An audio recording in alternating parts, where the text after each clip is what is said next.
Star cricketer Sachin Tendulkar తన ఇంట జరగబోయే శుభకార్యానికి సంబంధించిన వార్తను ఫ్యాన్స్తో పంచుకున్నారు.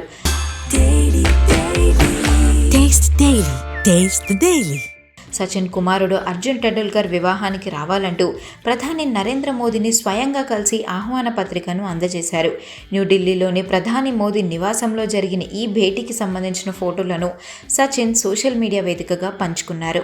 అర్జున్ టెండూల్కర్ సానియా చందోక్ వివాహం మార్చి 5వ తేదీన ముంబైలో అట్టహాసంగా జరగనుంది. సానియా చందోక్ ముంబైకి చెందిన ప్రముఖ వ్యాపారవేత్త రవి ఘాయ్ మనవరాలు. గత కొంతకాలంగా అర్జున్ సానియా స్నేహంగా ఉంటున్న సంగతి తెలిసిందే. ఇప్పుడు పెద్దల అంగీకారంతో వీరిద్దరూ పెళ్లి చేసుకోబోతున్నారు. సచిన్ మోదీతో కలిసి దిగిన ఫోటోలు ప్రస్తుతం నెట్టింట వైరల్ అవుతున్నాయి. ప్రధాని మోదీతో పాటు రాష్ట్రపతి ద్రౌపది ముర్ము, రాహుల్ గాంధీ, కేంద్ర మంత్రి అమిత్ షాని కలిసి ఆహ్వాన పత్రికను అందజేశారు సచిన్. ముంబైలో జరగబోయే ఈ వివాహ వేడుకకు దేశవ్యాప్తంగా ఉన్న సినీ, రాజకీయ, క్రీడా ప్రముఖులు హాజరు కానున్నారు.